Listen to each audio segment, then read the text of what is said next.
Bonjour à toutes et tous, je me présente Patrice Cauvet, directeur général du CIC Sud-Ouest. Je suis très heureux de vous accueillir pour ce nouveau club des experts CIC en partenariat avec les avocats du barreau de Bordeaux. J'ai le plaisir d'accueillir la vice-bâtonnière, Caroline Lavessière, qui représente les avocats du barreau de Bordeaux et à qui je laisse la parole. Merci, monsieur le directeur. Bonjour à tous. Alors, le barreau de Bordeaux est très heureux de poursuivre son partenariat avec la CIC pour ce club des experts, avec une thématique différente du droit fiscal cette fois-ci, puisqu'il va s'agir du droit du travail, avec maître Nathalie Bernat, qui est avocat au barreau de Bordeaux, et monsieur Michel Coyot, qui est responsable du secteur donc Gironde. Et sur une thématique, donc contrat de travail saisonnier et crise sanitaire, donc des questions et des réponses par nos experts. À vous. Merci. Merci Madame la vice-bâtonnière et merci Monsieur le directeur général. Donc pour ma part, je suis très heureux d'être avec vous ce matin pour partager ce moment d'échange digital autour de ce vaste sujet qui est le droit du travail en période de crise sanitaire. Effectivement, je pense que tous autant que nous sommes, chacun dans nos missions respectives, nous avons tous été confrontés durant cette période de crise inédite en tout point. Et je pense que nous serons encore confrontés dans les semaines et mois à venir, alors que nous sommes tous bien lancés dans nos plans de reprise d'activité respectifs, à beaucoup de questions autour du droit du travail. Donc, effectivement, sujet qui va beaucoup nous intéresser, où on va évoquer de l'activité partielle, on va évoquer des contrats de travail spécifiques, type contrat aidé, etc. En complément de ça, l'intérêt que je trouve sur cette présentation, c'est que nous avons la chance de travailler sur un très beau et très vaste territoire dont on sait tous qu'il est fortement marqué par le travail saisonnier.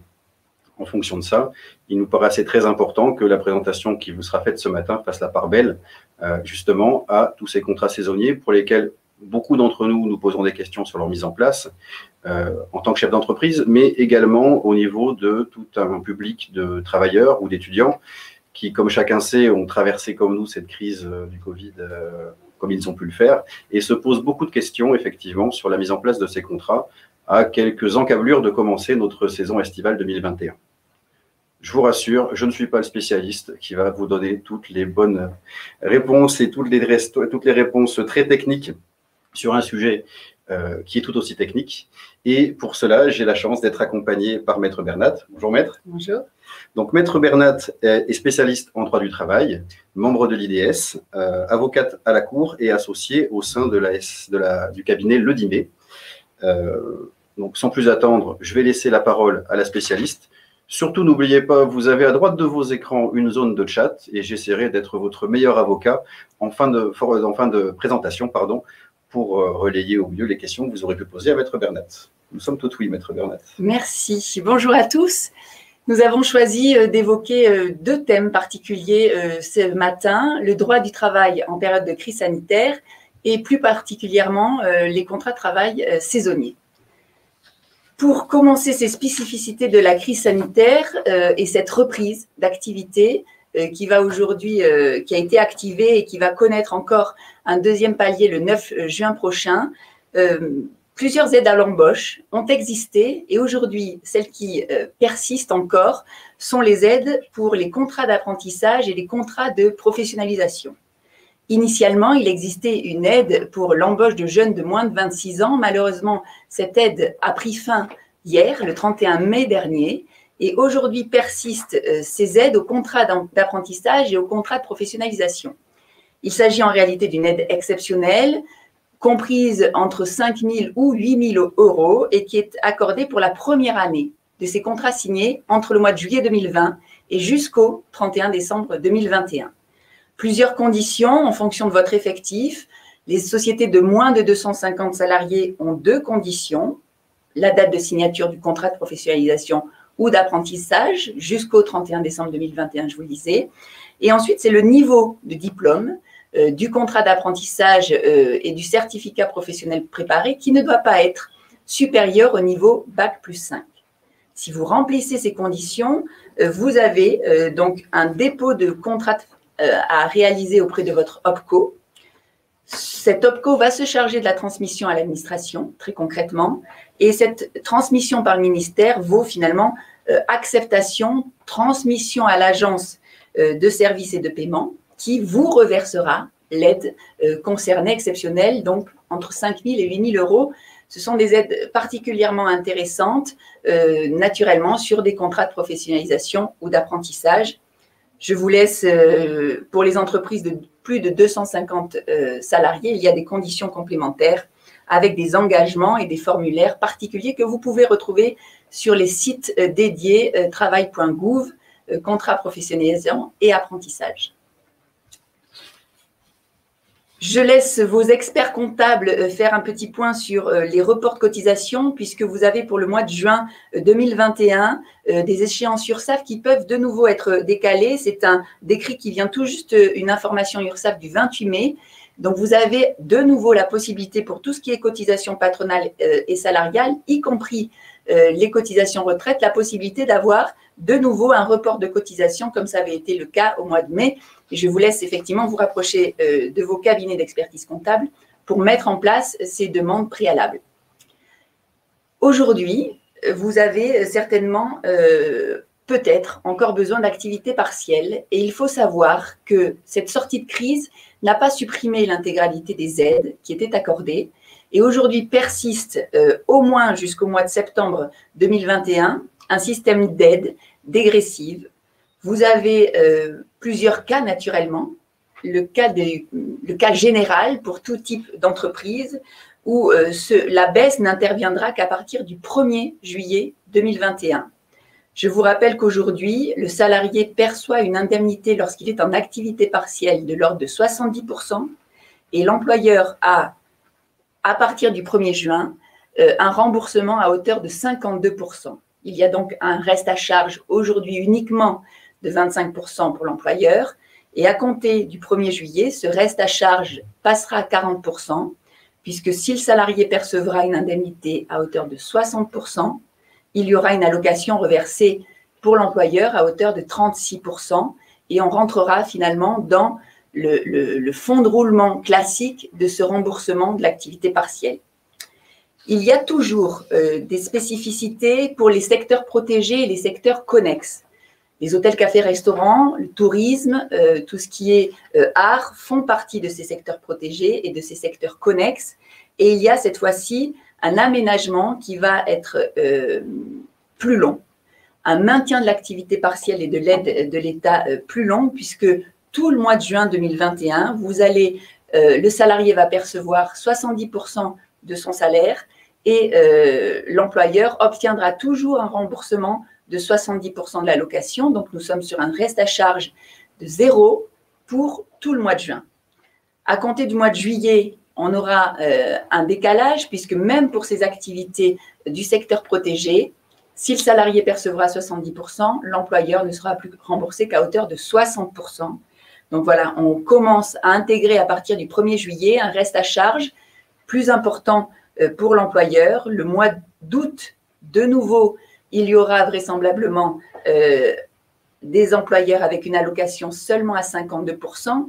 Je parle au conditionnel puisque vous l'avez compris, à peu près chaque mois, nous avons une information nous permettant de prolonger les mesures initiales. Donc, ces informations données sont valables au 1er juin.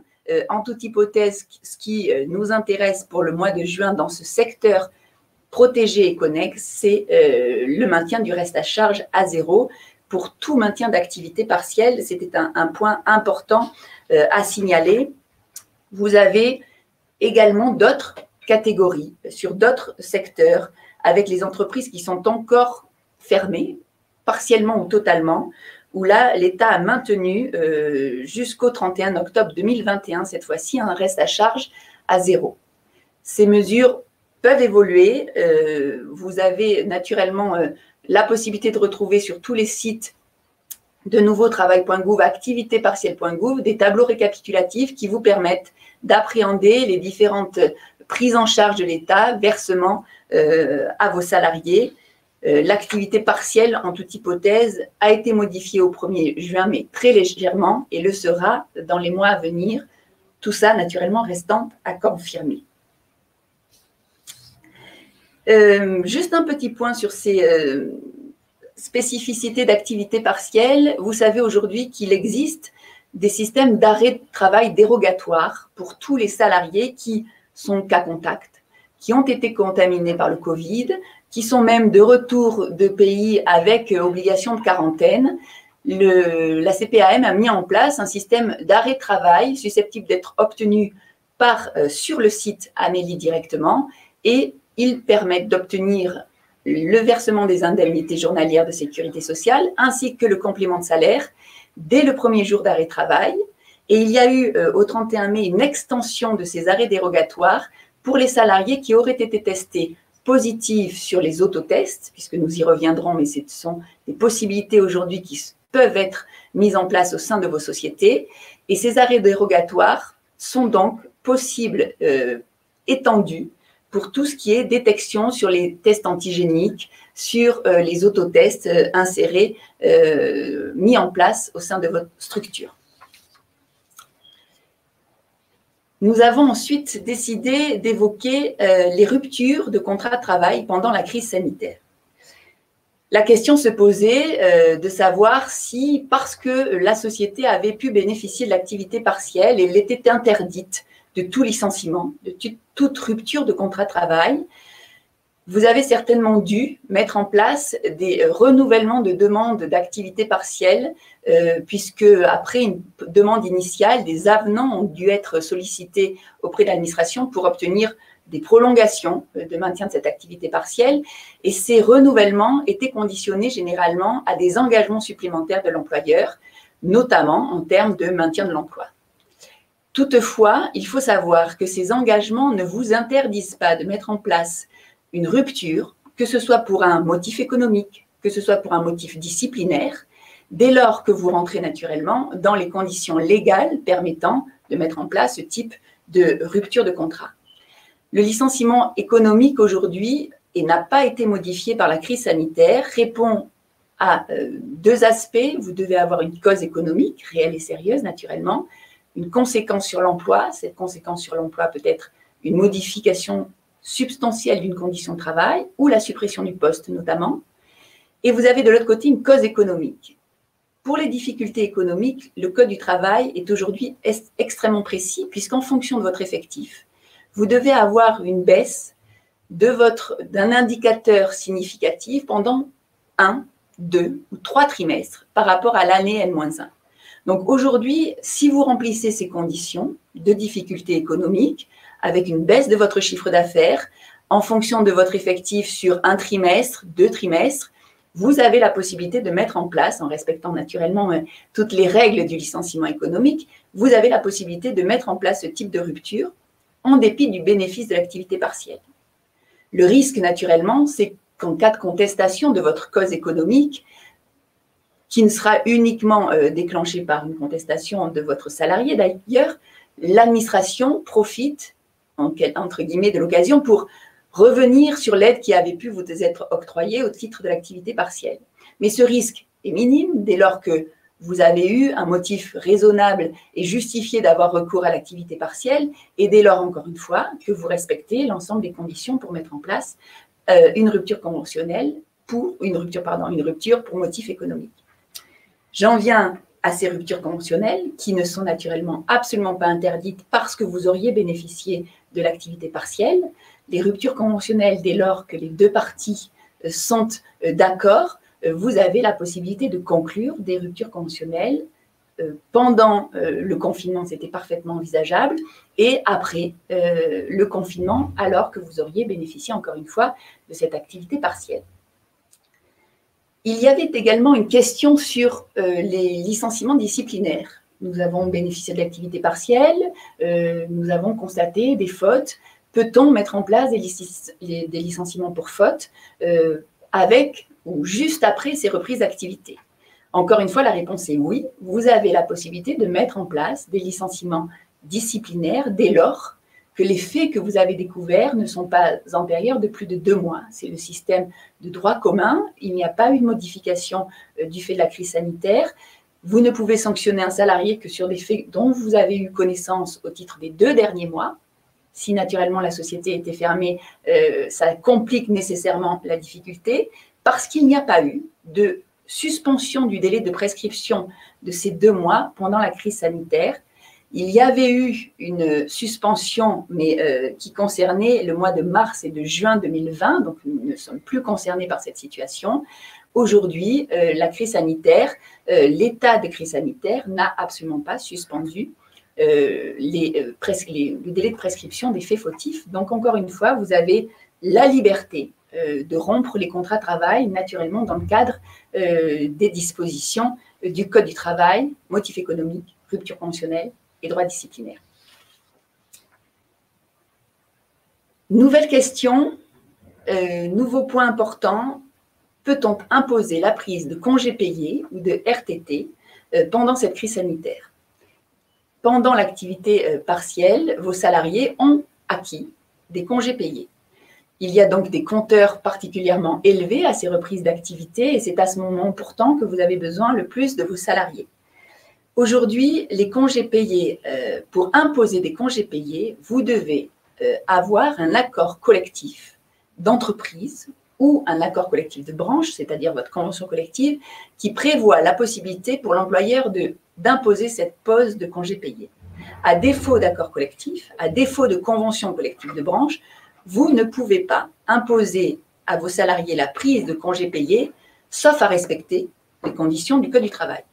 Je vous rappelle rapidement les conditions du Code du travail parce que, en réalité, le salarié propose des dates et c'est l'employeur qui dispose. La fixation des congés payés est une prérogative de l'employeur, on a tendance à l'oublier. C'est en réalité l'employeur qui décide des dates de congés dès lors qu'il respecte 3 conditions. L'information préalable aux salariés des dates auxquelles le congé principal peut être posé, une information du comité social et économique s'il existe, et ensuite le respect d'un délai de prévenance d'1 mois avant le départ en congé du salarié. Donc aujourd'hui, vous pouvez parfaitement envisager d'imposer le départ en congé d'un salarié au 2 juillet, puisque nous sommes le 1er juin, vous avez respecté un délai de prévenance d'1 mois et donc vous auriez la possibilité d'imposer le congé principal de votre salarié, compris entre 12 jours ou 24 jours consécutifs, à compter du 2 juillet prochain. Il n'y a pas d'autre option. La convention collective, par exemple, des hôtels, cafés, restaurants n'a pas négocié d'accord permettant à l'employeur d'imposer des congés payés. Il aurait fallu cet accord collectif pour permettre, dans la limite de 6 jours, la possibilité d'imposer des congés payés à vos salariés. Je vous invite à consulter éventuellement vos conventions collectives de branche pour vérifier si, au cours de l'année 2020 et début 2021, les partenaires sociaux n'ont pas négocié éventuellement cette possibilité. La possibilité qui vous est offerte sans accord collectif, c'est la possibilité d'imposer la prise de RTT et de jours de repos complémentaires, notamment pour les cadres en forfait jour. Là, l'employeur a simplement un délai de prévenance d'1 jour franc, la possibilité d'imposer ces jours de RTT sans limitation, et même chose pour les jours complémentaires des cadres en forfait jour. Cette mesure a été prolongée jusqu'au 30 septembre 2021, c'est tout récent, initialement c'était jusqu'au 30 juin, aujourd'hui jusqu'au 30 septembre, vous avez la possibilité d'imposer la prise de ces jours particuliers de repos, et encore une fois, nous ne sommes pas sur les congés payés imposés dans le cadre de la crise sanitaire. J'en viens maintenant à la possibilité de mettre à disposition du personnel pendant la crise sanitaire. Il y a eu des simplifications qui sont toujours applicables aujourd'hui, puisque l'entreprise prêteuse peut avoir, en ayant recours à l'activité partielle, est autorisée à facturer l'entreprise utilisatrice sur un montant inférieur au coût total du prêt. C'est une des mesures de simplification qui avait été mise en place pendant la crise sanitaire, qui vaut jusqu'au 30 juin 2021, avec peut-être une possibilité de prorogation de cette mesure, mais en l'état des textes, jusqu'au 30 juin, ce sera possible. Et vous avez eu également des simplifications sur la conclusion de la convention en elle-même et sur la possibilité de ne pas préciser dans cette convention les horaires et les éléments du salarié prêté. Cette précisions sont encore applicables aujourd'hui au titre de cette crise sanitaire si vous avez besoin, encore une fois, de mettre à disposition de votre personnel. Pour conclure sur ce point, vous allez constater que la majeure partie des dispositions et des dérogations au droit du travail vont s'appliquer vraisemblablement jusqu'au 30 septembre prochain. Il y aura de nouveau des modifications qui seront apportées à compter de cette date-là. L'activité partielle et le taux de remboursement, je vous l'ai indiqué, une modification par palier, et la modification plus en profondeur devrait intervenir à compter du 1er octobre prochain. Un dernier petit focus sur ces reprises d'activité avant d'évoquer les contrats de travail. Vous devez apporter un soin particulier à votre obligation de sécurité et de protection de la santé de vos salariés. Toute reprise d'activité doit faire l'objet dans votre document d'évaluation des risques d'une mise à jour très importante. Vous devez faire en sorte que vos salariés soient informés de cette mise à jour, user et abuser des notes de service permettant d'établir les process mis en place, puisqu'il y aura, en cas de contamination, que ce soit de votre clientèle ou de vos salariés, un risque de votre propre responsabilité si vous n'avez pas mis en place des éléments permettant d'assurer la sécurité et la santé de vos salariés. Vos salariés peuvent également se faire vacciner, vous ne pouvez pas leur imposer de le faire. Vous pouvez, en cas notamment de mise avec une mise en contact avec la clientèle un peu exagérée, proposer avec la médecine du travail des solutions de vaccination où la médecine du travail doit être un moteur et doit être un acteur de cet accompagnement pour la vaccination de vos salariés.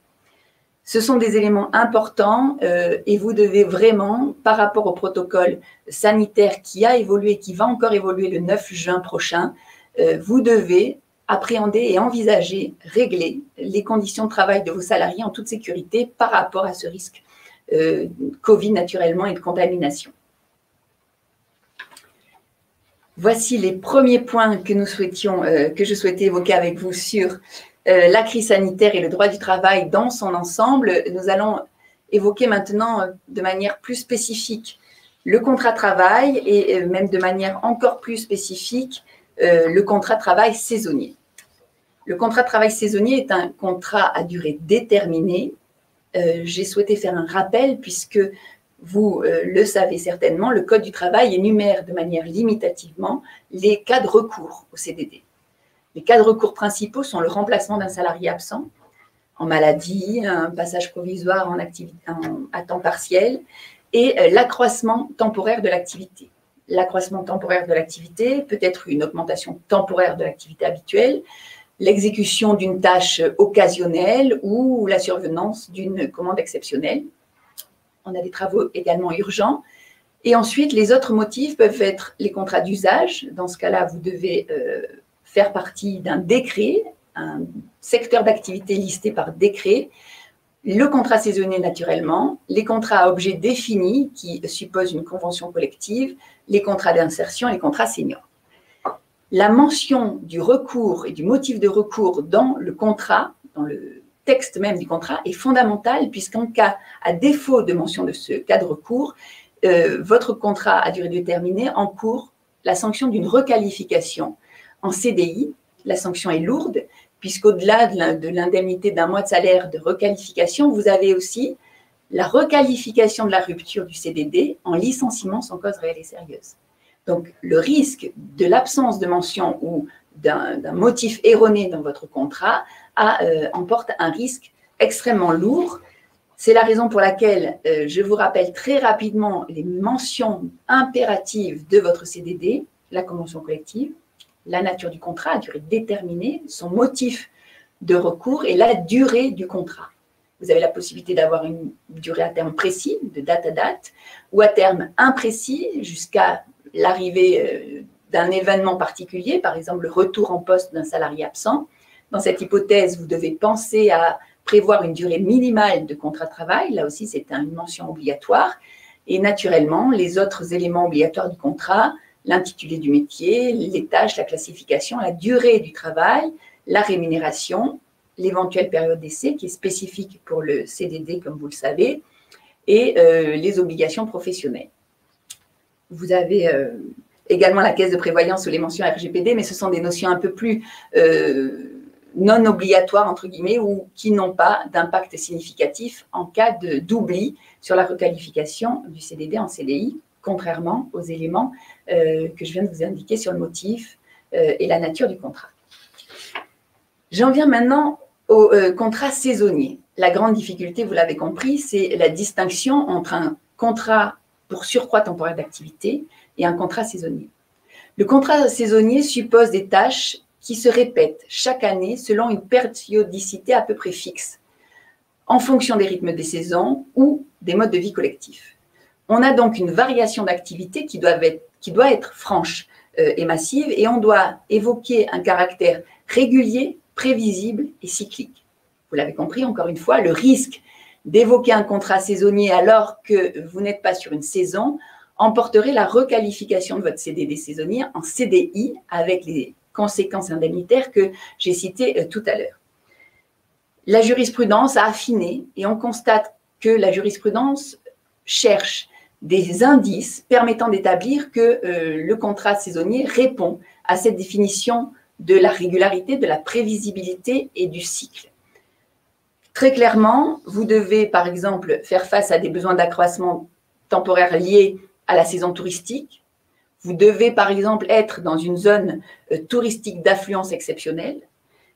Chaque été, par exemple, vous devez avoir une pointe d'activité particulière liée à cette périodicité et votre augmentation du chiffre d'affaires doit être substantielle et significative. La question se posait beaucoup pour les restaurateurs de Bordeaux. Y a-t-il une saison touristique à Bordeaux? Alors, je suis un peu tempérée parce qu'en réalité, il existe naturellement une augmentation de chiffre d'affaires, un afflux touristique sur Bordeaux. L'arrivée des paquebots permet de justifier une saisonnalité. Néanmoins, la grande difficulté, c'est est-il envisageable de fixer une réelle saison? La société a-t-elle eu une augmentation significative du chiffre d'affaires par rapport à cet afflux de touristes? Ou sans ces afflux de touristes, est-ce que la variation n'est pas seulement limitée? C'est la raison pour laquelle il y a une vraie difficulté et j'attire vraiment votre attention sur la conclusion des contrats saisonniers, notamment dans les hôtels, cafés, restaurants, dès lors que vous ne vous situez pas sur la côte. Dès lors que vous êtes dans Bordeaux, il y a pour moi un risque dès lors que votre chiffre d'affaires n'est pas réellement augmenté. La question se posait sur ces ouvertures de terrasses, en indiquant l'hiver, je n'ai pas de terrasse, l'afflux touristique entraîne l'ouverture de ma terrasse, donc j'ai nécessairement une augmentation, une saisonnalité de mon activité. Au même titre qu'il n'y a pas de saison de la pizza, ce qui a été juridiquement et jurisprudentiellement reconnu, il n'y a pas de saison de la terrasse. Donc, vous ne pouvez pas justifier le contrat saisonnier du fait de l'ouverture de votre terrasse, uniquement du fait de l'ouverture de votre terrasse. L'ouverture de votre terrasse qui peut, par exemple, être justifiée par un arrêté municipal, est un indice simplement dans votre justification de la saisonnalité. Donc, ce n'est pas exclu, je ne dis pas ça, mais je vous recommande fortement d'appréhender avec vos conseils sur l'évolution de votre chiffre d'affaires, plusieurs faisceaux d'indices permettant d'établir ou non la saison et justifiant la conclusion de votre contrat de travail. L'intérêt, naturellement, tout le monde le connaît, c'est que pour les contrats saisonniers, il n'y a pas de versement d'indemnité de précarité à l'issue du contrat de travail. Donc, naturellement, il y a un intérêt notable à la conclusion de ces contrats de saisonniers, mais il faut, pour moi, faire très attention. La durée du contrat saisonnier peut être à terme précis, à terme imprécis, supposant une durée minimale, comme je vous l'ai indiqué dans mon propos liminaire, et le Code du travail n'a pas de fixé de durée de la saison, sauf un maximum, 8 mois par an. Vous ne pouvez pas conclure des contrats saisonniers au-delà de ces 8 mois. C'est l'administration qui l'a retenu. Il y a toutefois, pour la convention collective des hôtels, cafés, restaurants et d'autres conventions collectives, des saisons qui ont été définies conventionnellement. Pour les hôtels, cafés, restaurants, la saison ne peut pas être inférieure à 1 mois, ni supérieure à 9 mois. Donc, vous avez la possibilité de conclure des contrats dans cette saisonnier, dans cette fourchette-là. Vous ne devez pas dépasser les 9 mois et vous ne devez pas dépasser les 1 mois. Le contrat de la convention collective fixe également des éléments particuliers pour ces contrats saisonniers, notamment que ce contrat peut être conclu à date d'ouverture et de fermeture de l'entreprise, ou encore que le contrat saisonnier peut être conclu en complément d'une activité saisonnière. J'y reviendrai, mais il n'y a pas de délai de carence entre 2 contrats saisonniers. Vous avez la possibilité d'enchaîner les contrats saisonniers, puisqu'il s'agit d'un cas d'exception au délai de carence entre 2 CDD. J'en viens maintenant directement au statut du salarié en CDD saisonnier. Il existe un examen médical obligatoire pour les contrats saisonniers qui seraient supérieurs à 45 jours. C'est juste le slide qui suit, s'il vous plaît. On est allé un peu plus vite pour une fois. Et la prise en compte dans l'effectif de vos contrats saisonniers ne se fait au prorata des 12 mois de présence. Ce sont des éléments techniques. Je pourrais y revenir si vous le souhaitez dans le cadre de vos questions. La mensualisation et les jours fériés n'est pas applicable aux contrats saisonniers, sauf s'ils ont une ancienneté de plus de 3 mois. J'en terminerai sur ces contrats saisonniers par les spécificités donc, de la convention collective des hôtels, cafés, restaurants. Je vous ai indiqué qu'effectivement, on est sur une ouverture inférieure à 9 mois pour la saison. Et il y a également des spécificités sur les repos hebdomadaires.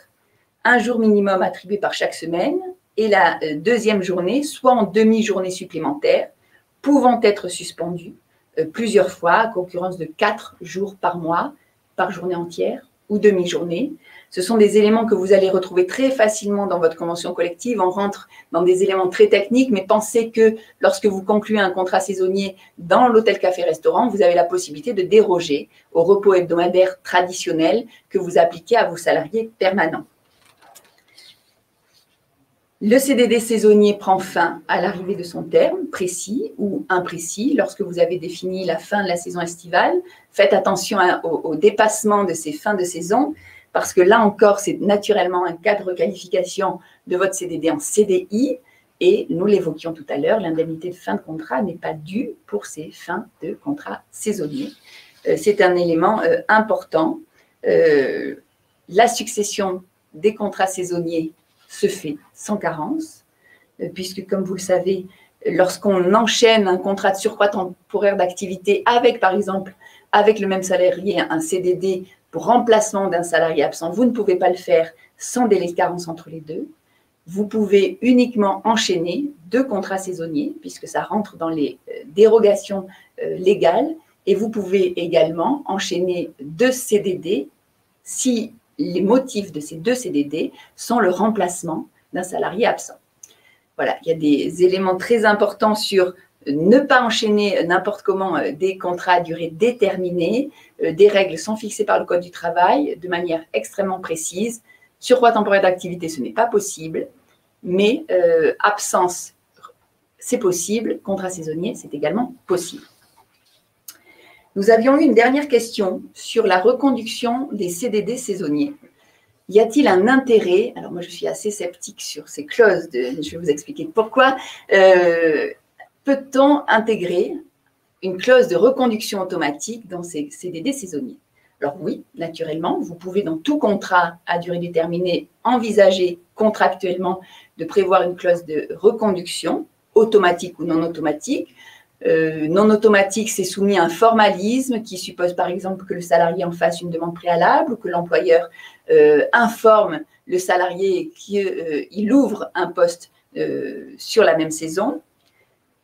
Et la convention collective des hôtels, cafés, restaurants prévoit ce formalisme, c'est-à-dire que le salarié doit informer 2 mois avant le début de la saison qu'il est intéressé par une éventuelle reconduction de son contrat de la saison passée, et l'employeur doit lui répondre dans le délai pour valider cette reconduction.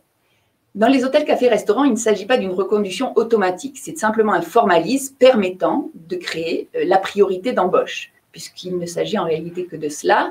Il y a une priorité d'embauche et l'employeur peut refuser s'il a un motif légitime, sérieux, de ne pas poursuivre cette reconduction de contrat de travail. Je pense qu'il n'est pas utile d'intégrer dans vos contrats saisonniers des clauses de reconduction, tout simplement pour conserver votre liberté de contracter, votre liberté de proposer ou de ne pas proposer à votre ancien saisonnier, puisque dans les hôtels, cafés, restaurants, nous sommes sur une obligation de proposition, dès lors que vous intégrerez dans vos contrats la clause de reconduction.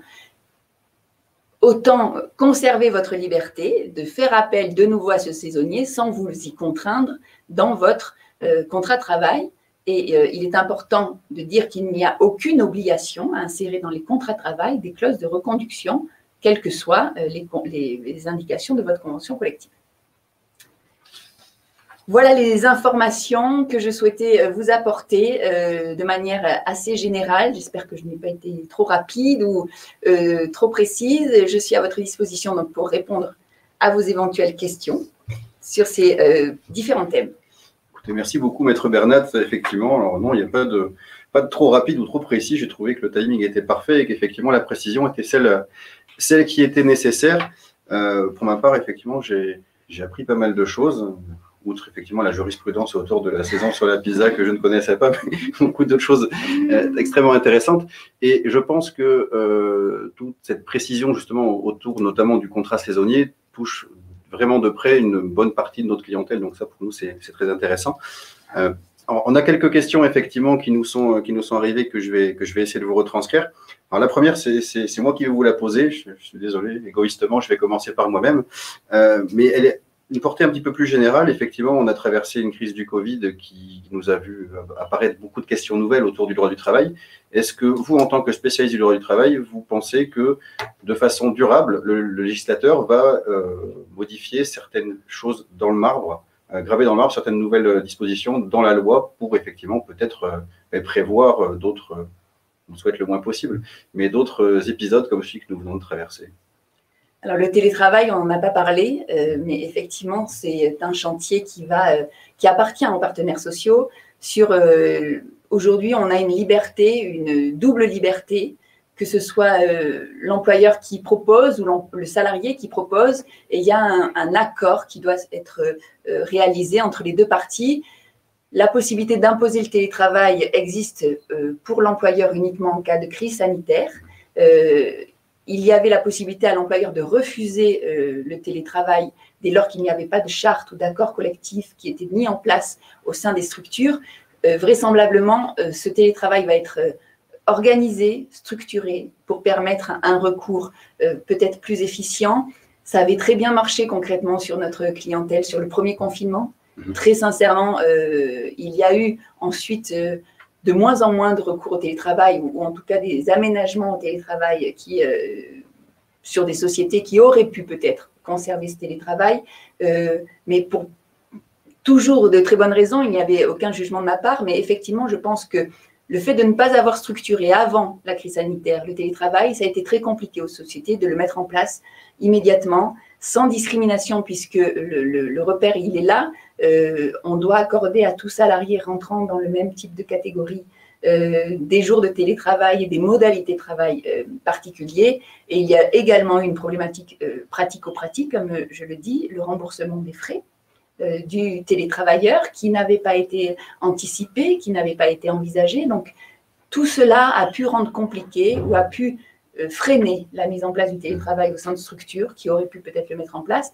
Donc, vraisemblablement, ces négociations vont permettre de simplifier le recours, voilà, sans précipitation, contrairement à ce qui a pu être fait lors de la crise sanitaire. Effectivement, on est passé d'un cadre où il a fallu très vite s'adapter à tout à quelque chose qui sera plus durable pour prévoir tout à fait. Le coup d'après, encore une fois, en espérant qu'il arrivera le plus tard possible. Vis-à-vis des questions que j'ai pu noter au fur et à mesure de votre présentation, j'avais une question qui portait justement sur la présentation que vous avez faite sur les ruptures de contrat et justement le licenciement économique, si tant est qu'on avait utilisé ou pas l'activité partielle avant. Alors, je pense que vous y avez répondu, mais je la repose parce qu'elle a été précisée ici. Est-ce que justement, si licenciement économique il y a et qu'effectivement il y a un litige après avec le salarié, et qu'effectivement, on se pose la question de savoir si tous les recours à l'activité partielle ont été utilisés ou pas. Quels sont les risques encourus par l'employeur? Alors, le recours à l'activité partielle, le juge ne pourra pas apprécier si l'employeur a fait ou non la bonne démarche. On rentre finalement dans le pouvoir plein de gestion de son entreprise de l'employeur, de décider si oui ou non il a estimé qu'il devait avoir recours à l'activité partielle ou non, au même titre que le juge ne peut pas considérer que le recours au licenciement économique était opportun ou pas opportun. Donc, il n'y a sur ce point-là aucun risque particulier. Encore une fois, le licenciement économique est extrêmement encadré par le Code du travail. On a aujourd'hui une cause économique qui est légalement définie, comme je vous l'indiquais, avec des difficultés économiques. C'est mathématique. Aujourd'hui, on a peu d'appréciation. Alors, on peut tout faire dire aux chiffres, mais on a quand même des trimestres qui doivent être respectés. Donc, aujourd'hui, dès lors que l'employeur aura mis en place une procédure qui est lourde du motif économique, avec la consultation des organisations de représentation du personnel, le CSE, un préalable de recherche de reclassement, avant donc toute la procédure en elle-même de convocation, de proposition du contrat de sécurisation professionnelle, on a des pare-feux qui permettent d'établir que le licenciement serait justifié ou pas. Et dans l'hypothèse où il ne le serait pas, c'est le juge prud'homal qui le déciderait, effectivement. Et là, il n'y aura pas de conséquences sur l'activité partielle ou de remboursement. Là encore, ce ne sera que l'administration dans un temps parallèle qui pourrait éventuellement venir taper à la porte de l'employeur en disant « Est-ce que vous avez bien appliqué l'activité partielle ?» On est vraiment sur deux thèmes différents. Le risque n'est pas le même. Je pense qu'on peut dissocier ces deux risques-là. Merci. Autre question justement sur l'activité partielle. Alors effectivement, parce qu'on parle du fait que l'employeur a cette capacité à mettre en place l'activité partielle, mais est-ce qu'un salarié a la capacité de le refuser? Non. L'employeur a la possibilité d'individualiser l'activité partielle, c'est-à-dire mettre en place une mixité d'activités partielles et de présentiel en fonction des services, en fonction de la situation de sa société, mais néanmoins, le salarié ne pouvait pas et ne peut pas refuser l'activité partielle. D'accord. J'ai une question que j'ai notée un peu précise justement sur la mise à disposition de personnel que vous aviez évoquée. Elle est simple, peut-être que j'ai une idée de la réponse, mais encore une fois, j'ai dit que ce n'était pas moi qui répondais, donc je vais vous la poser. En cas de mise à disposition de personnel, quel est le règlement intérieur qui s'applique par rapport au personnel prêté? Alors, le personnel prêté respecte le règlement intérieur de l'entreprise qui reçoit, avec un maintien pourtant du droit disciplinaire sur l'entreprise prêteuse. D'accord. On a une mixité des pouvoirs disciplinaires. Okay. Je ne sais pas au niveau timing, j'ai encore le temps, j'ai deux autres questions que j'avais notées au fur et à mesure de la présentation. Une question qui est relative aux salariés vulnérables. Alors effectivement, on voit des dates a priori arriver sur ce que je vais appeler un retour à la normale, en tout cas c'est comme ça que j'essaie de le traduire. Justement, à quel moment pourra-t-on considérer qu'un salarié vulnérable, qui par définition avait des principes de précaution et de protection, ne sera plus considéré comme vulnérable, en tout cas qu'il devra effectivement reprendre dans un cadre de fonctionnement normal? Alors aujourd'hui, les salariés vulnérables bénéficient d'arrêts de travail. Donc dès lors qu'ils sont couverts par des arrêts de travail, il n'y a pas la possibilité de les faire revenir. À la fin ou à l'issue de ces arrêts de travail, il faut faire très attention à leur retour, justement. La première étape, c'est la validation de leur aptitude par le médecin du travail. Et là, le conseil que nous donnons, c'est après avoir mis à jour votre document d'évaluation des risques, tout le protocole permettant le retour à une situation normale d'activité au sein de votre société, c'est d'en informer préalablement le médecin du travail en lui indiquant ce salarié est effectivement une personne vulnérable. Voici les précautions que nous avons pu prendre de manière collective et générale et de manière individuelle pour ce salarié-là. Ça vous permettra d'obtenir un avis d'aptitude précis par rapport à ce salarié-là, l'obligeant naturellement à réintégrer son poste de travail dans la mesure où vous aurez pris les mesures nécessaires permettant son retour en poste. Ok. J'ai une question, effectivement, qui vient de nous arriver, une dernière question, qui me demande s'il est discriminatoire d'embaucher des saisonniers vaccinés.